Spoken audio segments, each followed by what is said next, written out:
Maybe fade the snap call. Oh, win the flip. Oh dear, oh dear. No heart, no heart.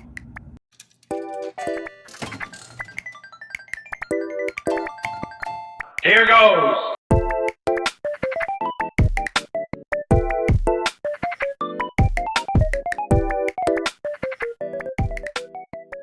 So it's week 4, day 1. Today I played the 2K no limit hold'em. My first bullet just didn't go that great. I got quite unlucky against a fun player in a few hands and I lost the flip to bust. It was pretty boring. My re-entry was going great. I got from 30k all the way up to 75k. My table was amazing. I lose a few pots, go down to 60k at 1500 big blind. And then I raise with king 7 suited in middle position. And then the hijack makes it 8k. So I make it 3k, makes it 8k. And we're playing my 60k effective. Folds back to me. It's a spot I would usually fold, but I brushed up on my theory lately and I know it's normally a call. He made it smaller than usual, so I should call wider, but his range is probably tighter than usual, so I should call tighter. So I think king 7 suited is a fine call there, but I think folding wouldn't be the end of the world. I call. So the pot is 20k. It comes 10, 9, 6, all clubs. I flop the king flush with king 6 of clubs. I check. He bets 10k, half pot. Looks strong. Looks like he's probably got an overpair. I think my hand's just too good, and I block the clubs, which are the action killers. I have a 7 in my hand, so I decided just to check call. I can think about check jamming some turns. But maybe check raising the flop against a bad player. I think he's strong would just be good.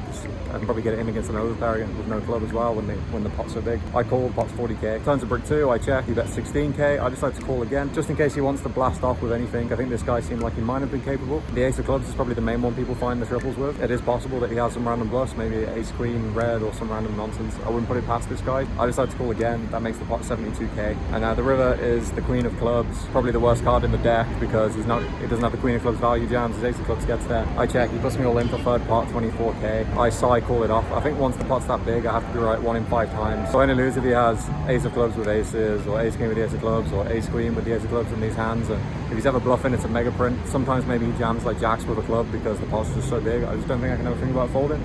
So I called straight away. If I had anything else, I would have thought about it at least. And he has aces with the ace of clubs. So 125k pot, bust, finish for the day. Pretty brutal. I really fouled it because obviously I was so far ahead on the flop and I just know I'm winning a big pot most of the time there. So it did hurt a little bit to see the river and then see that I lost as well. It's pretty painful in the moment. I'm going to take the next few days off and then be back refreshed for the next tournament. Several days later.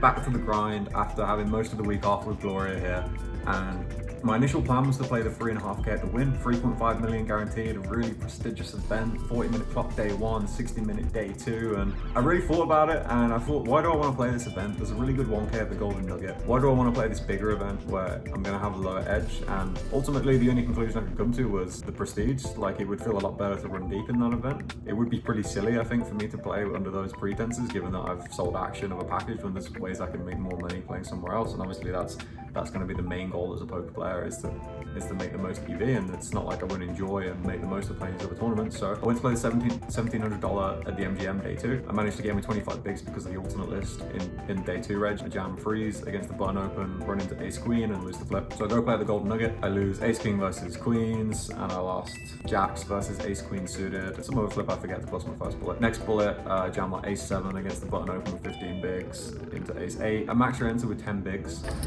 It's all good, man. Good luck.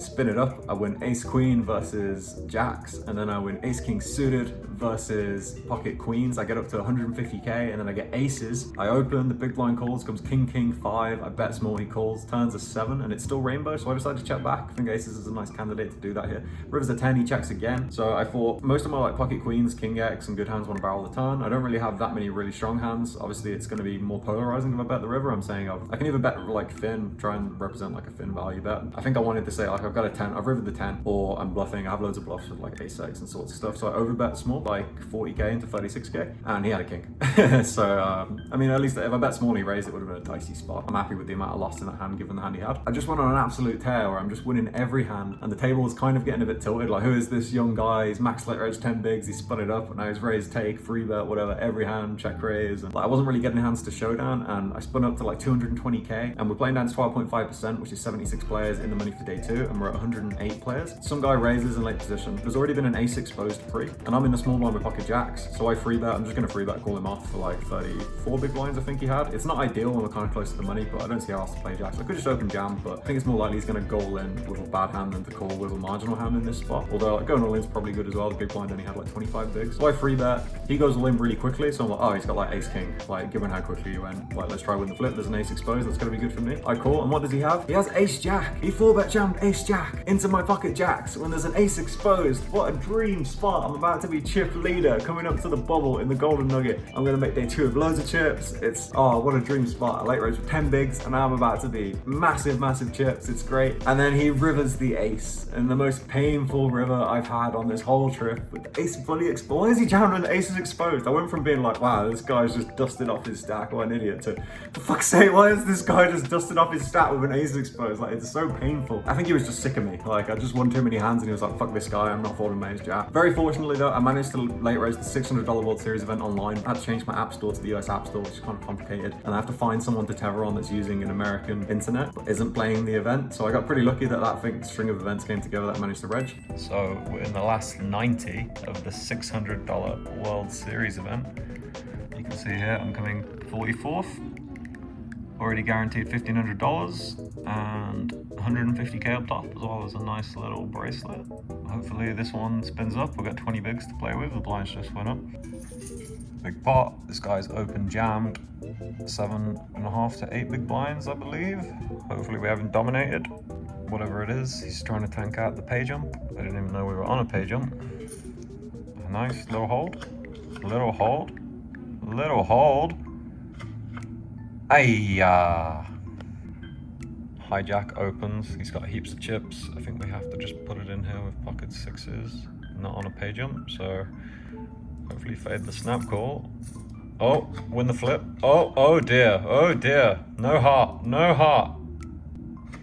Yes. 1 million. 1 million. Fucking 2 right. So I'm in the money. There's not that many players left. It's a little bit of a sweat. At least, like, I may have lost 4 live tournaments today, but you know, mostly lost flips. I think I played good. Obviously a bad beat that would have been worth heaps of EV if I won that last one. If I just hold with jacks there, it's so huge. I've got a sweat. I'm going to do my best to win this $600 bracelet event now. Plenty of good stuff to go. I did feel genuinely really tilted when I lost with that jacks versus jack, but you know what? That's poker.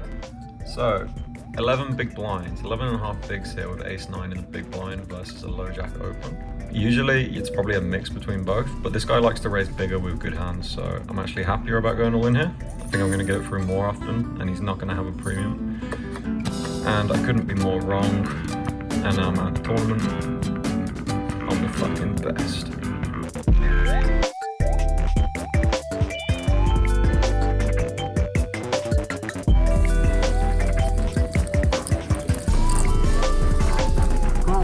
Go down.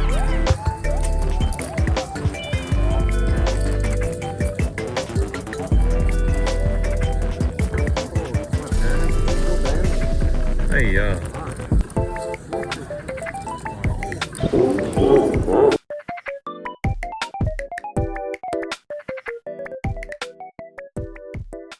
It's week 4, day 7. To be honest, it's been a rough couple of days.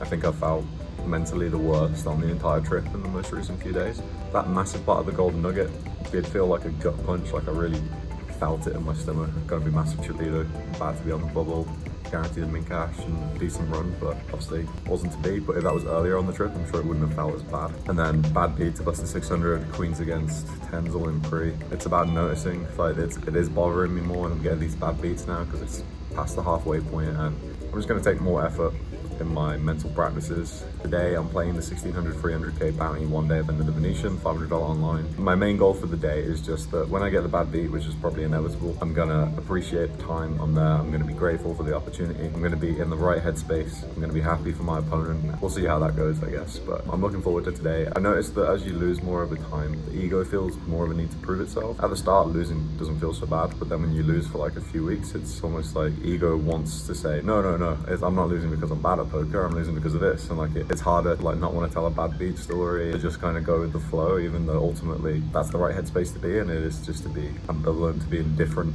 to the negative results, because ultimately you know you're winning and you know you're putting in the time and you know you're doing everything you can. The rest is noise. That story does get a bit distorted over time, and I think that's why it's so important to take breaks and put in whatever time you need to put in to make yourself in the right headspace before you play. I'm feeling relatively good. My parents just got here as well. It's going to be more stuff to do when we're not playing poker. We'll see how today goes. Maybe I'll just win a tournament. Maybe I'll final table a tournament. Who knows?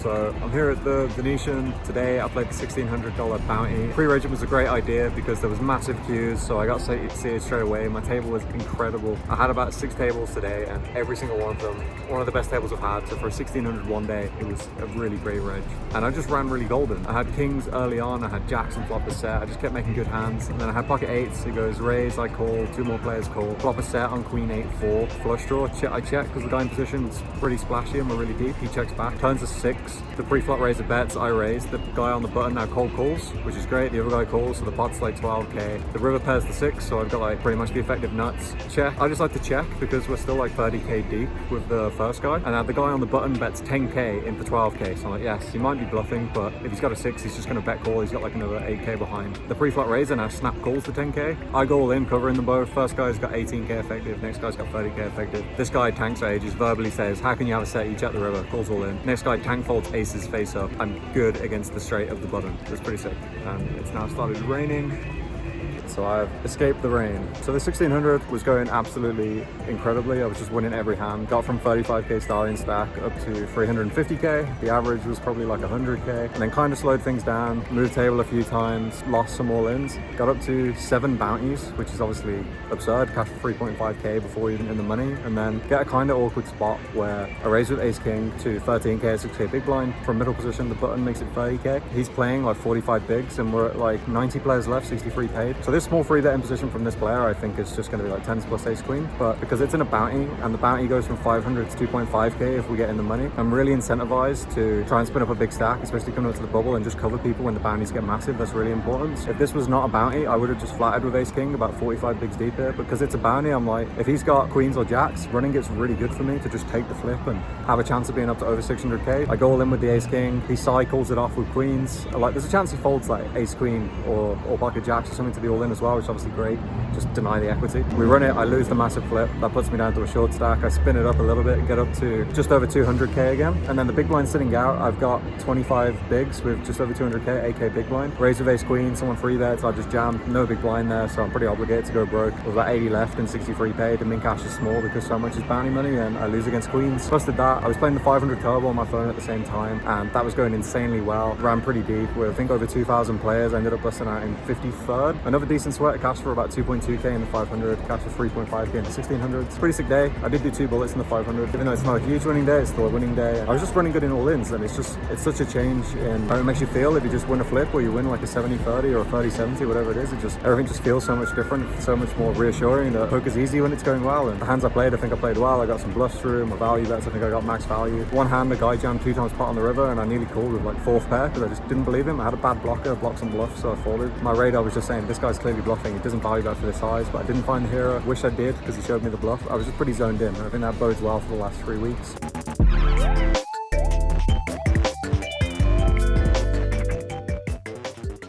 That's another week finished. Week 4 is officially over and I'm past halfway in the trip. The stats for this week were I played 12 tournaments. It was $13,400 worth of entries. I cashed for $8,875.50.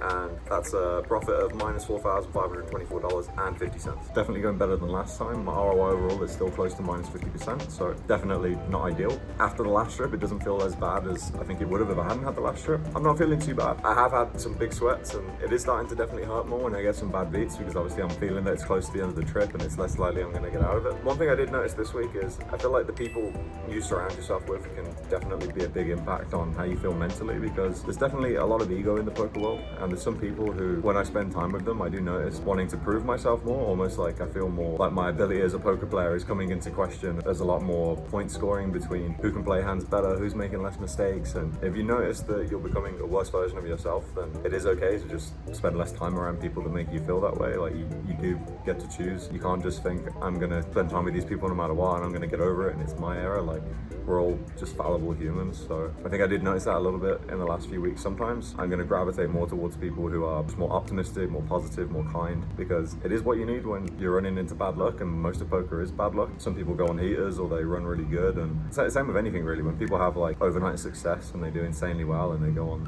these insane runs, not to say they haven't worked hard and they might not deserve it in some way, but obviously it doesn't take away from the people that do work hard and don't get that. It doesn't mean that they're better than them in any way. And I think anytime people do treat poker in a way where if they're doing better, that means that they are better, then obviously that's not ideal. That's not someone you want to be around very much. I did just notice myself being pulled into that a little bit in the last week or so, and I'm just gonna avoid it because it's the last thing you need. You don't want to question more about how good you are at the game when you're in the middle of playing. In fact, the best strategy with poker, the best approach to it is when you're playing, think you are the best player in the world. You are infallible. You're going to make no mistakes. You're going to just play every hand perfectly. Write every hand down that you play, and then as soon as you're not playing, as soon as this tournament's over, question every single decision you made and think it's possible that every single decision was a mistake. That would be perfect, because when you're playing, you want to be confident. But when you're not playing, you want to be analytical and the exact opposite. And it's a difficult line to balance, because obviously if you play a hand badly in the moment, it is hard to just let it go straight away, but the ability to do that is quite important. That's what's been on my mind this week, I guess. All I keep thinking is it could be worse, and maybe it's because I'm just an optimist at heart, but minus 50% doesn't actually feel that bad. It's one of the most exciting weeks this next week, week 5, I think. And obviously the main the week after. Hopefully we get a nice photo finish and we turn things around. Worst case scenario, I'm having fun. I think I'm playing good. Thanks for watching. That's the end of week 4. Like, comment, subscribe, and hopefully we are pulling a big mystery bounty next week. We'll see.